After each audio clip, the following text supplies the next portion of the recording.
The wind never stopped blowing in Marlin's Hollow. It whistled through the tall seagrass and curled around chimney tops, carrying the scent of salt and storm. Waves crashed against the jagged cliffs day and night, like the pulse of something ancient and restless. Fog rolled in every evening without fail, thick and low, swallowing the coastline in a pale hush. Most of the villagers were used to it. They shut their shutters early, lit their fires, and stayed inside once the mist crept in. But Eli was not most villagers. 11 years old and quieter than the sea itself, he was a boy of few words and fewer friends.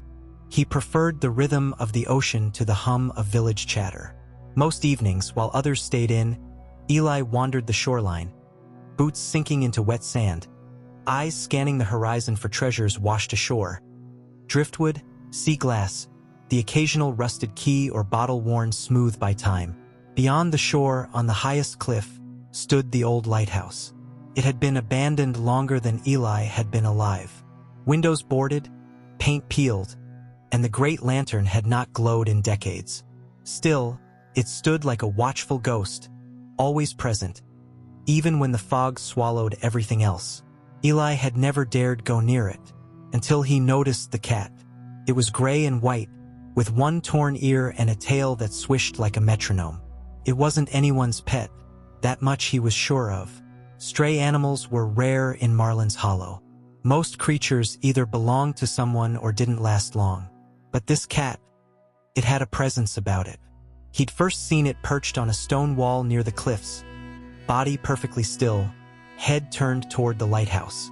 At first, he thought it a coincidence, but it returned the next evening, and the one after that, always at the same time just before the fog rolled in, always watching the same direction. Eli began to expect it, scanning the cliffs each night for a flash of white fur against dark rock. The cat never acknowledged him, never meowed or came closer. It would simply sit, completely silent, like a sentinel. After a week, Eli started bringing bits of food in his pocket, a sliver of dried fish, a broken cracker. He would leave them on a flat stone nearby. The cat never ate while he watched, but in the morning, the food would be gone. He started to wonder if the cat was guarding something, or someone, and the more he wondered, the harder it became to ignore the pull. One evening, as the fog began its slow crawl from the sea, Eli spotted the cat as usual, but this time it moved. Without warning, the cat stood, gave one last look toward the lighthouse, and padded along the edge of the cliff. Not back toward the village, not toward the fishing docks, but straight toward the lighthouse.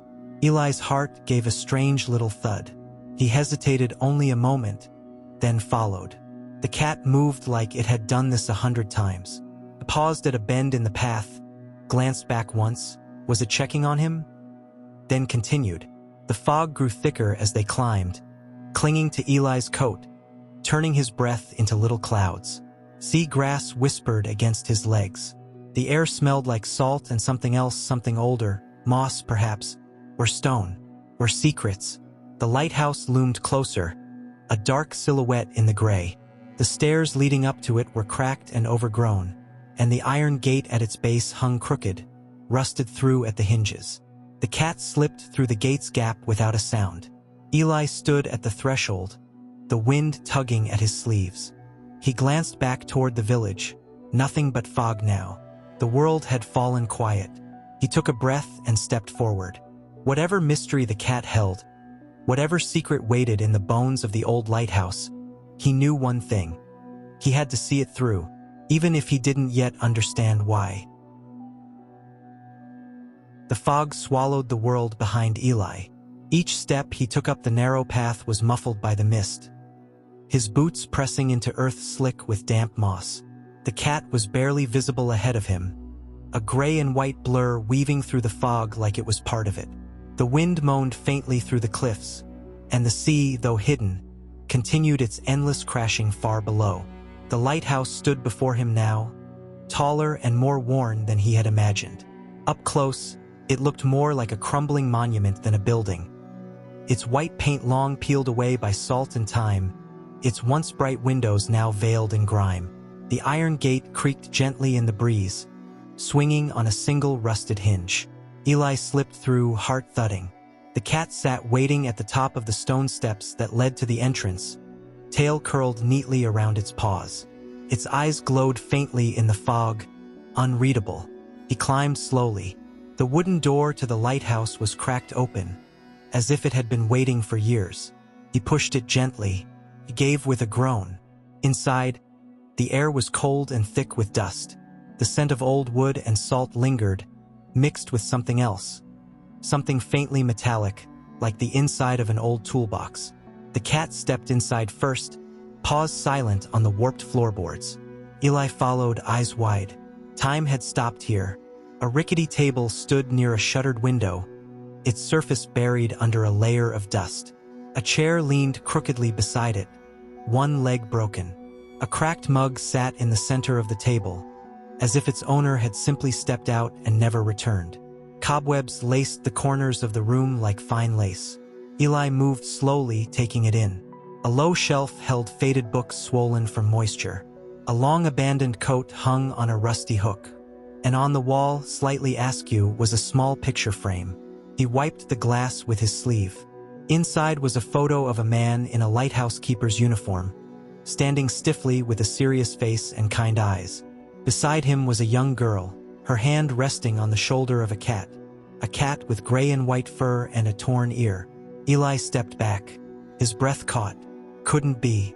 The cat padded past him then, tail held high, weaving through the doorway that led to a spiraling staircase.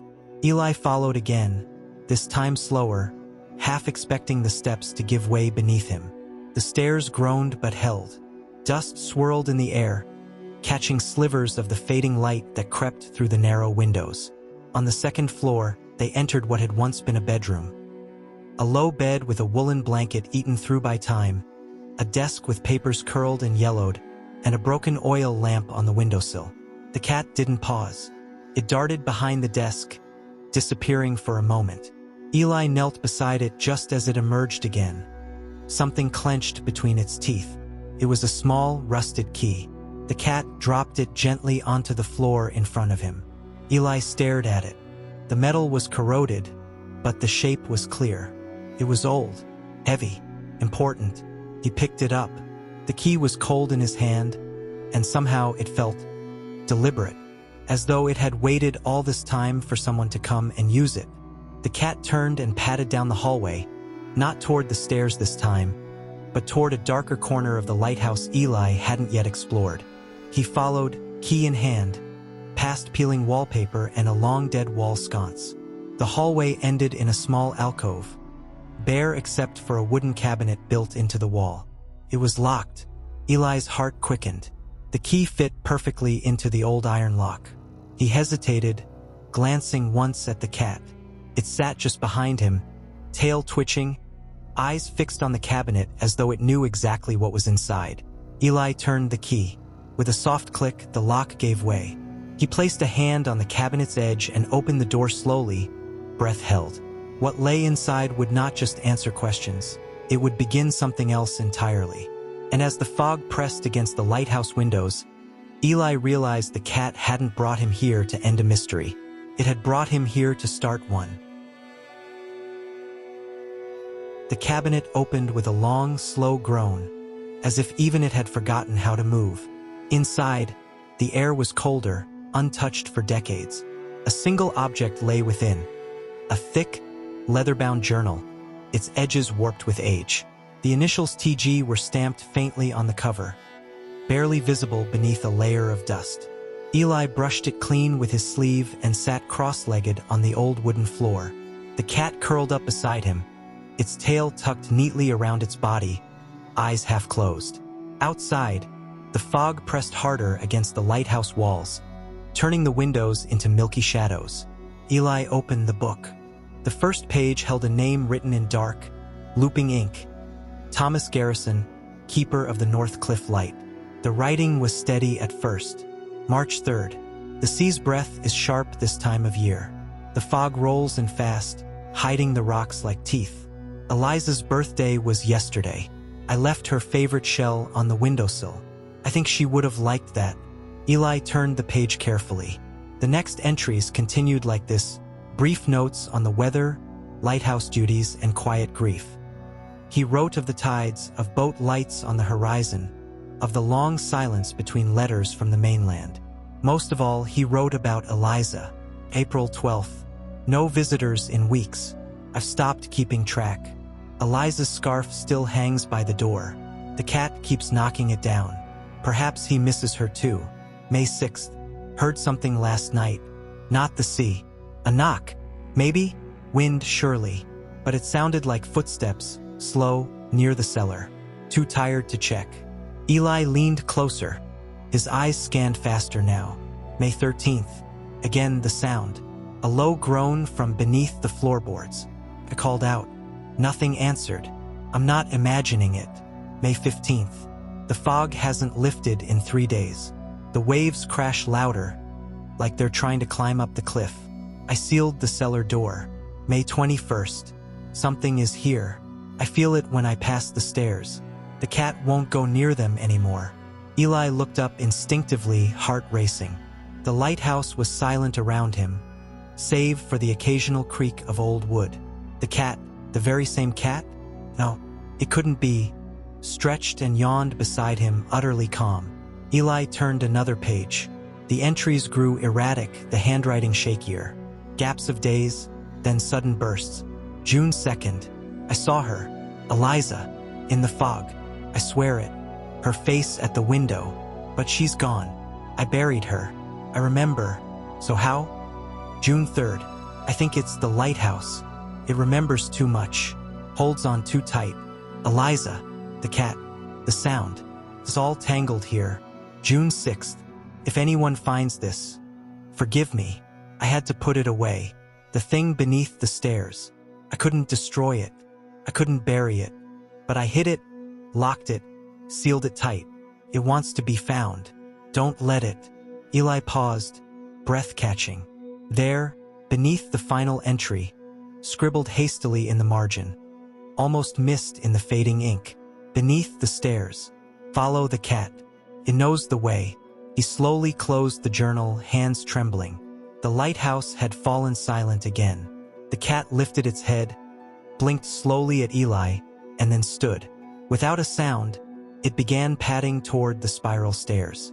Eli stood too, heart thudding. He hesitated for a moment, journal still in hand, and followed. Whatever Thomas Garrison had locked away, the cat was ready to show him, and Eli, whether afraid or not, knew he would have to look. The next morning, the fog lingered like a heavy curtain over the sea. Eli woke early, thoughts of the journal and its cryptic message tugging at his mind. Something hidden beneath the stairs. He returned to the lighthouse before the tide could creep too high. The cat was already there, perched beside the entrance, tail curled neatly around its paws, as if waiting. Eli stepped inside, the floorboards creaking beneath his feet. He made his way to the spiraling iron stairs, their once black paint now chipped and rusted. He knelt at the base, brushing aside layers of dust and pebbles, until his fingers found a groove in the floorboards. A trapdoor. His heart thudded as he pried it open. A gust of stale, cold air rushed up from the darkness below. The cat hissed softly but didn't run. It stayed close, watching with wide, unblinking eyes. Eli grabbed his flashlight and descended a short, narrow ladder into the hidden chamber. It wasn't large, just a cramped cellar-like space, lit by the dim beam of his light and the faintest sliver of fog-filtered daylight from above. Against one wall sat a battered wooden chest. Eli unlatched it and carefully lifted the lid. Inside lay a small collection of objects, time-worn, personal, sacred in their silence. A sealed envelope, yellowed and curling at the edges. A child's wooden toy boat, its paint faded to ghostly blues and reds. And a compass, the kind with brass casing, cracked across the glass, its needle broken and twitching. Eli picked up the letter and turned it over. In shaky handwriting, it read, "To whoever finds this, I am sorry." His fingers trembled slightly as he unfolded the brittle paper. The sea gives and it takes. That's what I always told myself. But when it took my wife and son, I knew it wasn't just the waves. I ignored the signs. The wind had changed. The gulls were gone. Even the old cat wouldn't come near. I was supposed to light the beacon. I was supposed to warn them, but I was too late, or too blind, or too afraid. Now I live in the shadow of that moment. I hear them at night, in the wind, in the walls. I've sealed away what I couldn't face. But if you found this, perhaps you understand. Forgive me. Thomas G. Eli exhaled slowly. His throat felt tight. He traced the rim of the toy boat with his finger, then stared at the compass, its needle now eerily still. He lost them. In the storm. Somehow this lighthouse. Its silence, its sorrow. All of it had begun to feel familiar, like the ache Eli carried but couldn't name. He didn't remember much about his own father, who'd vanished at sea when Eli was very small. His mother never talked about it. Maybe that's why he always came here. Maybe this place understood. The cat let out a sudden low growl, snapping Eli from his thoughts. He turned, flashlight swinging. The cat stood rigid, tail puffed like a feather duster, staring at the far corner of the cellar. Its ears were flat, and its body was low, ready to bolt, but it didn't. Eli aimed his flashlight toward the corner. Nothing, just damp stone and stacked crates. But then he heard it. A sound, soft and deliberate. Not the whistle of wind or groan of the old beams. No, this was different. A low thump, then a dragging scrape, then silence. Eli's breath caught. The flashlight flickered. The cat hissed again and leapt up the ladder in a blur. Eli wasn't far behind. He clambered up and shut the trapdoor behind him, heart pounding. He didn't speak. The cat rubbed against his leg once, then darted to the lighthouse door, looking back at him, eyes glinting. Outside, the fog was thicker than ever, swallowing the sea, the sky, and the world beyond the cliffs. Eli stepped out into it, the letter still clutched in his hand. But as the waves crashed below, and the wind began to howl in a pitch he hadn't heard before, he couldn't shake the feeling that someone or something had awakened in the lighthouse. And it wasn't just the past. The sky darkened far too early. Eli stood at his bedroom window, watching the clouds gather over the sea. They didn't roll in, they crawled, thick and heavy, like a blanket of charcoal. The waves churned, whitecaps breaking in violent fits, the kind of motion that made the horizon seem alive. It wasn't just a storm. It was that storm, the one from the journal. He remembered Thomas's words clearly. The wind had changed. The gulls were gone. Even the old cat wouldn't come near. There were no gulls now. The air was still, breathless, like something holding in a scream. Eli grabbed his coat and ran. By the time he reached the lighthouse, the first drops of rain were slicing through the fog. The wind lashed the cliffs, and the surf below struck the rocks with a booming roar that echoed up through the stone. The lighthouse loomed like a sentinel, dark, cold, waiting. The door creaked open just slightly. Eli hadn't left it like that. Inside, it was dim. The generator that sometimes powered the old beacon must have failed, or the lines were down. Either way, the lighthouse was a shell again, silent, save for the occasional groan of wind pushing through the boards. Then he saw the cat. It sat in the middle of the floor, tail wrapped around its paws, blinking slowly as if it had been waiting all day. When Eli stepped in, soaked and shivering, the cat didn't move, but its eyes locked on him, steady and unblinking. "You knew this was coming?" Eli murmured. His voice barely carried. Lightning flashed outside. The lighthouse shook. Eli lit one of the old oil lanterns from the shelf. Its flame flickered but held, casting amber light across the wooden walls. Shadows danced uneasily. He reached into his backpack and pulled out the journal. There were only a few entries left. He flipped through them, scanning notes about the worsening weather, the voices at night, and a final, trembling hand. "I stayed when others wouldn't. I stayed because I had to, because she asked me to, because if someone was still watching, maybe the sea would give her back. But it didn't, and now the light is going out again. I'll wait here. I promised her." TG. Thunder cracked. The walls rattled. A shutter on the second level slammed open with a metallic bang. Eli jumped, lantern shaking in his hands. The air changed. He couldn't explain it. Only that it felt thicker, like the room had drawn a breath and wasn't letting it out. The shadows shifted oddly, as if the light no longer obeyed the rules. He thought he heard a whisper behind him. He spun. No one. But the cat was already moving. Without a sound, it padded to the base of the spiral staircase and began ascending, slowly, purposefully, pausing every few steps to glance back at him. Eli swallowed. "You want me to come?" The cat blinked. He followed. Each step echoed louder than it should have. The air grew colder, though the lantern's flame still burned strong. As he climbed, he felt a strange pull, a sensation in his chest, as though something long buried was being unearthed. The walls narrowed, the tower's stone pressing close on either side. Wind howled above. The beacon room. Lightning flashed again, illuminating the staircase in a brief burst of blue light. Then darkness. Then silence. Then clink. A sound above. Not metal, not glass. Something softer. A footstep. The cat reached the top first, disappearing through the open doorway into the beacon room. Eli hesitated, his heart thudding against his ribs. He raised the lantern, its flicker casting ghostly shapes on the walls. He stepped into the room. The lens of the old light was cracked, glass dust sparkling faintly. The storm raged through the open windows, and in the center of the room, the cat sat, tail swishing, staring into the empty space near the far wall. There was nothing there, but Eli felt it, the pressure in the air, the ache in his chest, a presence, faint, sorrowful, waiting. The cat let out a soft sound, almost a purr, almost a cry. It looked up at Eli, then back at the space where the shadows gathered deepest. Something was coming, or maybe something had never left, and the light was no longer the brightest thing in the room. At the top of the lighthouse, the wind screamed through the cracked glass panes, battering the rusted frame. Eli stood still, heart hammering, staring at the old lantern perched beside the shattered beacon lens. It wasn't plugged in. There were no wires.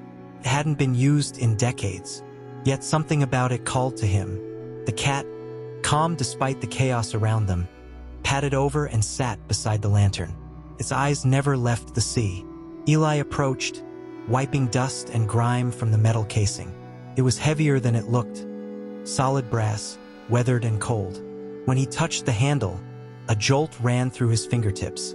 The flame inside, though dim and misty, flickered to life. Eli stepped back. The lantern's glass glowed faintly with an otherworldly hue. Not orange or yellow, but a soft, silvery blue. Through the swirling mist inside it, the view beyond the lighthouse window sharpened. What had moments ago been endless gray and fog was now crystal clear. And there, far out on the waves, was the outline of a ship. Not a modern vessel. This was something older, wooden, with torn sails flapping violently in the storm. A ghost of the past. Eli pressed his face to the glass, the lantern's light making the fog part just enough for him to see. The ship rocked in the waves but didn't move forward. It simply hovered in place, as if caught between this world and another. "What is that?" he whispered. The cat didn't answer, but its eyes narrowed, fixed on the ship. Its tail flicked once, then went still. The hairs on the back of Eli's neck rose. He turned to examine the beacon room more closely. The walls were lined with sea-weathered wood, warped with age. Shelves long empty sat covered in dust. But near the base of the lantern's pedestal, he noticed something different, an outline in the paneling. A hidden compartment. Eli dropped to his knees and gently pried it open. Inside was a bundle of wrapped oilskin, sealed tightly with a brittle leather strap.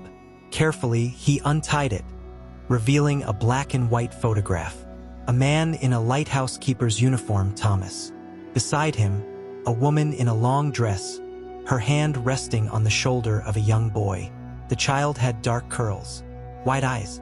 Eli stared at the boy's face, his breath caught. It was like looking in a mirror. He flipped the photo over.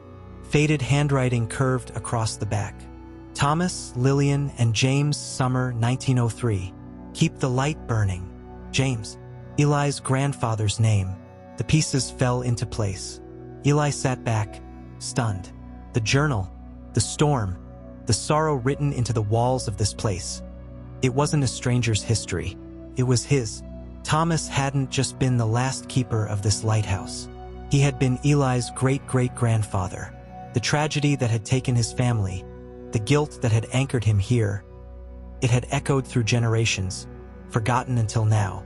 And somehow, through fog and time, this cat had led Eli back to it. A low purr vibrated against his leg. He looked down. The gray and white cat rubbed against him, tail curled, eyes shining in the lantern's glow. Its fur was no longer matted by sea spray. It shimmered slightly, as if lit from within. "You knew," Eli whispered. "You brought me here for a reason." The cat meowed softly and jumped into the lantern's base, curling up beside it. As it did, the beacon itself groaned. A long, deep sound like the yawning of something ancient. The broken gears shuddered, the lens trembled, and the lighthouse came alive. Light, bright, clean, and impossibly white, burst from the tower, slicing through the storm like a blade. It swept the sea, parting the fog with each rotation. The ghostly ship in the distance gleamed in its path, then slowly, almost reverently, began to fade. Not vanish, depart. Eli stood frozen as the wind began to die down. The sea calmed. The sky cracked open, revealing a hint of stars through the clouds. For the first time in decades, the lighthouse had done what it was meant to do: guide someone home. He turned back to the photo, still trembling in his hands. His fingers traced the edges, and he smiled faintly. "Keep the light burning," he said aloud. The cat purred louder. As the last gusts of the storm passed, Eli sat down beside the lantern, the photograph in his lap. The cat settled beside him, warm and steady. Below them, the waves rolled gently. Above, the beacon turned on. And for the first time in a long time, the lighthouse stood not as a relic of the past, but as a light for what was still to come.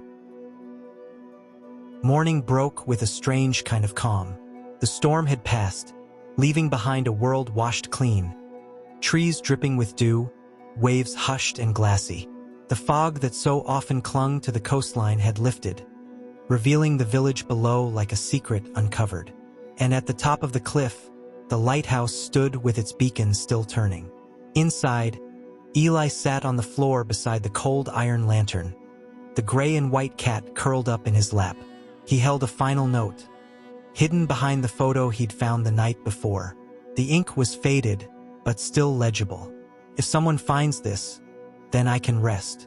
James, if you're reading this, or your children, or theirs, then the line has not ended. I've waited, and so has she. I failed them once, but this light was meant for you. Meant for home. Forgive an old man his sorrow. Keep it burning. For all of us. Thomas G." Eli didn't cry. Not quite. But something inside him softened and settled, the way a puzzle feels when the final piece snaps into place. The lighthouse hadn't just been a mystery. It had been a message. And the cat had delivered it. It stood now, stretching and yawning as if it had simply completed a very long shift. His eyes met Eli's, green, deep, knowing. "Is that why you waited?" Eli asked softly. "You were keeping watch." The cat blinked slowly, as if in answer. Together, they descended the spiral staircase one last time. Dusty wood creaked under their feet, but everything felt different now. Not abandoned, but patient. As if the lighthouse had simply been sleeping, waiting for the right person to wake it up. When Eli stepped outside, sunlight poured through gaps in the clouds. The sea sparkled. Down below, in the village, a small crowd had gathered.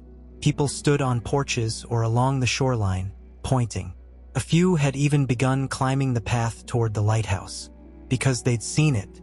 For the first time in decades, the old light on the cliff had shone through the storm. The lighthouse was alive again. Eli took the narrow footpath home, the cat weaving around his ankles. Every so often, it would stop and glance back, as if making sure he was still with it. By the time he reached the cottage, the door swung open. His mother ran down the steps, arms open, pulling him into a fierce hug before he could say a word. "Oh, Eli, where have you been? I was so worried." Her voice caught when she saw the cat, then softened as she noticed the look in Eli's eyes. "You went to the lighthouse, didn't you?" He nodded.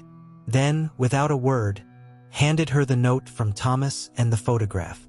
She sat down on the porch bench, eyes scanning the page slowly, lips parted in disbelief. When she flipped the photo over and saw the names, her hand flew to her mouth. "Thomas, James, this was your grandfather's name. My grandfather's name. I had no idea. I think we were meant to find it," Eli said. "The cat led me there. It's been waiting all this time."